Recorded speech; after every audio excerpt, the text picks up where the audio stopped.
Hi YouTube, today we're going to be changing a battery in an uninterruptible power supply.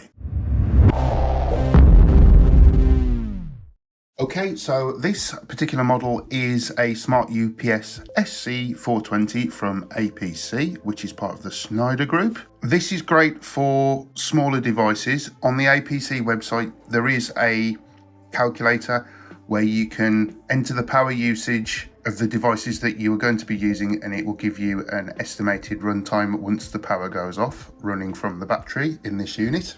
So at 240 watt power draw from the battery, this will run just over 5 minutes, and at 100 watts this will run about 23 minutes. So my plan is to run my internet router off this, which is going to be a lot less than 10 watts. So if the power does go off, hopefully I'll get a few hours usage of internet. Anyway, let's get this thing opened up and take the old battery out, because the battery is completely flat and the unit won't power on at all if the battery is no good. So first of all, what we need to do is tip the whole unit on its side.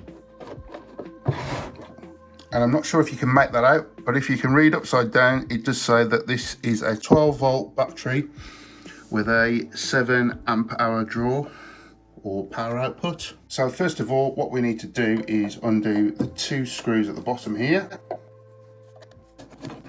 Now the door will open and swing right open so you can actually get the battery out. Now this can be a little bit fiddly. Sometimes you need to just tip the device slightly on its side to get the battery to slide out, and then we slide it out and we disconnect the 2 terminals, the positive and the negative. As we can see, this is the original battery that was shipped with the device. A little note on this UPS is I was lucky enough to be gifted this, so to get replacement battery hasn't cost me a lot. These are around £60 in the UK for an official APC, but there's a company called UASA, I presume that's how you pronounce it, and they do a dedicated battery specifically for this, and this was £19 on Amazon. So what I'll do is I'll provide a link in the description below for one of these. Specifically for this model. It may work in other models, but please do your research and just double check that this will be the correct one. As I said, that was on the plate, it's a 12 volt battery, 7 amp hour output, as it says there, and it's part of the part number as well. Okay, so all I'm going to need to do now is slide off these protective caps here to protect the terminals during shipping, and we'll rotate it back round so the terminals are at the front. Now this can be a little bit tight, so excuse camera angles and hands and everything in the way. So we'll connect the negative first, then we'll connect the positive, and we'll slide that back in there, like so. I'll close the door back up and fit the 2 screws to keep the door closed. Okay, so that's all complete now. So what we'll do is, before we plug it in, I'll just show you the connections on the back. I'll show you a little bit more around the device. If you've never seen one of these before, it is quite interesting. So obviously I was gifted this, so I haven't got all the cables. In fact, I didn't have any cables with it. So what I'm using is a 13 amp kettle lead or IEC cable to plug it in and power it. Then you need male to female to connect up other devices. You can get these to a normal socket as well, so you can plug in devices that don't take a kettle lead. Also, you do have surge protection for a telephone line if you wish to use that. And there is also a serial interface here, so you can connect this to a PC and it will safely shut down your PC if the power does go off. But I'm going to be using this for smaller low draw items instead of a computer, so I won't be using that.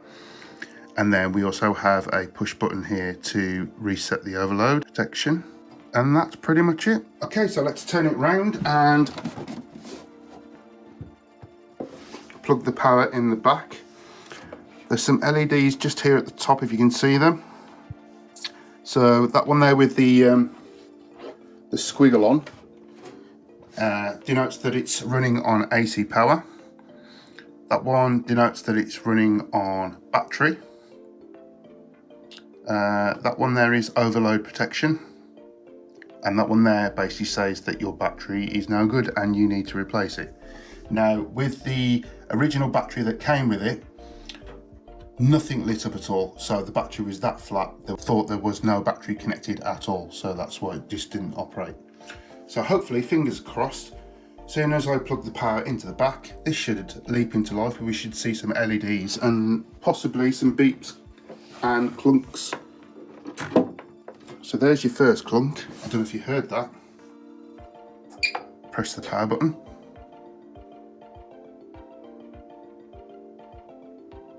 So this is doing a power on self test.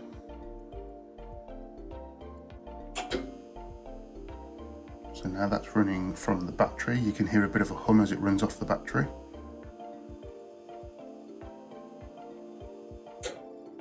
And now it's back on AC. If I pull the plug out the wall and remove the power supply to the UPS, it'll automatically kick into battery mode and then it should beep at us to give us a warning. Yep, there's your beep, and that was actually quite loud.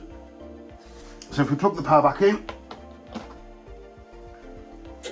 that'll ensure that the battery gets fully charged up and it'll be ready to use.